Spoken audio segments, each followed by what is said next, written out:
My brother let out a derisive snort as he uttered those cutting words. We were living under the same roof, my brother, his wife, and I, while our mother was bearing the brunt of it all.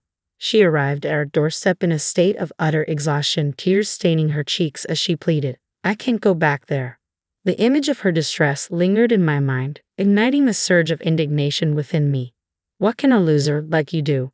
My brother jeered, his words a cruel jab not only at our beloved mother but also at me. Fury pulsed through my veins as I tightened my grip on the phone. "Are you sure you can handle looking after that old hack? Will you take her in?" he taunted, his treatment of our mother reprehensible, his mockery of me equally unbearable. Keeping my composure, I responded evenly, "If you're okay with it, I'll take her in." "My name is Rina. I'm 30 years old, married for 4 years to a kind-hearted husband, blessed with a joyful life and a 2-year-old daughter who brings us endless joy." Glancing at the date on the calendar, I retrieved my smartphone. "Today marks my mother's 58th birthday. Happy birthday, Mom. Are you doing well? Is there anything troubling you?" I texted her, unable to shake off my concern. Her prompt response came, "Thank you for your text. I'm fine, dear. Don't worry. How are you and your family? I pray for your happiness always." Even after reading her reassurance, worry lingered. Currently, my mother resided with my brother and his wife in our childhood home. Our family, once comprised of 4 members, my father, my mother, my older brother, and myself, was marred by my father's authoritarianism and patriarchal beliefs. He was a man of unwavering dominance, his control extending over my mother and me. My maternal grandfather, an employee at a company owned by my paternal grandfather, was powerless to refuse when my mother was chosen as the future wife of the company's heir. Thus, she became the bride of my father under circumstances that resembled coercion more than consent. Although the company eventually collapsed amidst economic turmoil, my father's inheritance left him untouched by financial woes. Despite his idleness, he harbored a deep-seated contempt for women, a belief he passed down to his children. His favoritism toward my brother was palpable, showering him with privileges while belittling me at every turn. "A woman shouldn't be greedy," our father often admonished, his words a mantra of oppression. My brother, steeped in this toxic environment, grew entitled, seeing himself as superior while regarding me as inferior, a mere shadow in his path of self-importance. Growing up in such an oppressive atmosphere was excruciating. Each day, I harbored the fervent desire to escape home as swiftly as possible. Despite my stellar academic performance, my brother, who struggled academically, was granted access to prestigious private schools and universities, a privilege denied to me by our father's archaic beliefs. "Women don't need education. It's a waste," he would disdainfully declare, insisting that I either hasten into marriage or settle for menial labor. I vividly recall the sting of my brother's cruel words, branding me as a failure, a sentiment that left me sobbing in frustration at the sheer injustice of it all. Yet amidst this adversity, my mother remained my unwavering ally. Despite the challenges at home, she covertly arranged for me to attend a boarding school, offering me a glimpse of hope. "Rina, it's all right. You can break free from this place. You'll find happiness," she reassured me before I embarked on my journey to high school. With scholarships and earnings from my own endeavors, I managed to navigate through university, rarely returning home since my high school days. I abstained from attending my brother's wedding and neglected to inform my family of my own marriage. However, I maintained sporadic contact with my mother, cherishing our moments together. It's no exaggeration to assert that I owe my current identity to my mother, an irreplaceable figure in my life.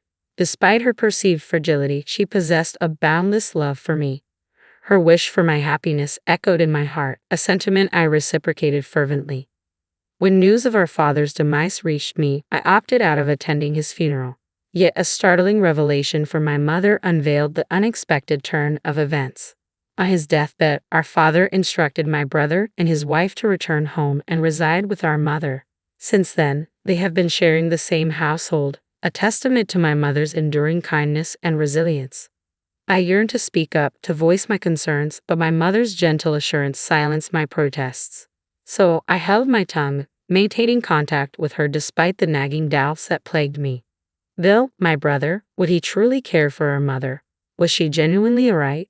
These questions gnawed at me incessantly, an unsettling sensation that refused to dissipate. Then, one fateful night, The shrieking of the intercom shattered the silence of our apartment. I rushed to answer, only to find my mother standing there, a shadow of her former self. Dressed in tattered garments despite the chilly autumn air, she appeared frail and trembling. "Mom, what happened? Are you all right?" I exclaimed, my concern palpable. In a voice barely above a whisper, she apologized for her sudden appearance, tears streaming down her cheeks. We welcomed her inside, my husband swiftly attending to her needs, offering warmth and comfort. As she settled in, her voice quivered as she began to recount her ordeal. Living with my brother and his wife, Nicole, had become a nightmare. They treated her as a servant, demeaning her with every task left unfulfilled. My brother's verbal abuse cut deep, labeling her as useless and a burden, while Nicole spewed insults and callously sold off her possessions. False rumors tarnished her reputation, painting her as a troublesome mother-in-law. My mother's health deteriorated rapidly under their tyranny, yet she endured silently, concealing her suffering from me. "Why didn't you tell me?" I lamented, my heart heavy with guilt. "Rina, I've burdened you since you were a child," she confessed, her words laden with remorse. "I hesitated to add to your burdens. I believed if I could endure it quietly." My mother's voice faltered, trailing off. Then, an email notification chimed, disrupting the heavy atmosphere. "It's from Nicole," she murmured, her hands trembling as she read the message aloud. "Where are you?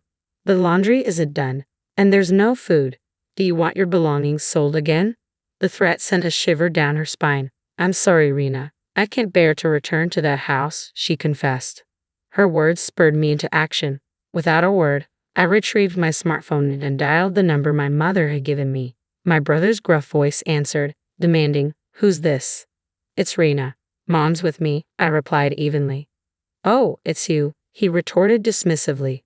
"That old hag left without finishing her chores, huh? Tell her to come back immediately." "It seems you've been mistreating Mom," I interjected, my voice quivering with anger. "I've heard everything."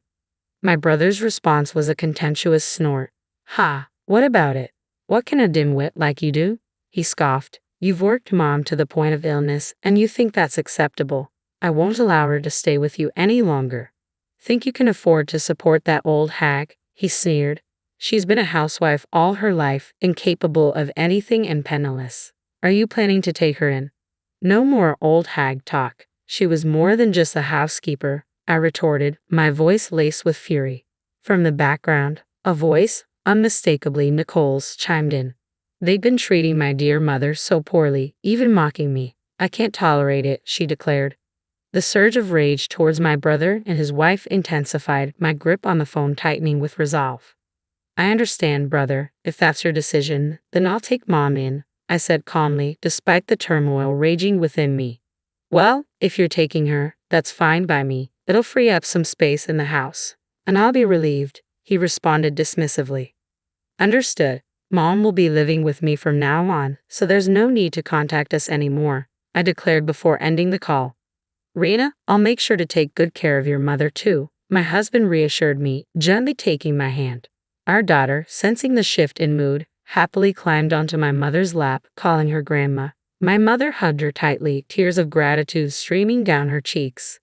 6 months later, the incessant ringing of the doorbell shattered the tranquility of our home. Peering out, I saw my brother, his face contorted with anger, accompanied by his wife, Nicole, who wore an ostentatious outfit that clashed with her sour expression. "What do you want? How did you find out where we live?" I demanded, taken aback by their sudden appearance. "We looked it up. Just open up, there's something we need to discuss," my brother insisted. With my husband and mother at my side, I ushered our daughter into another room, preparing to confront them alone.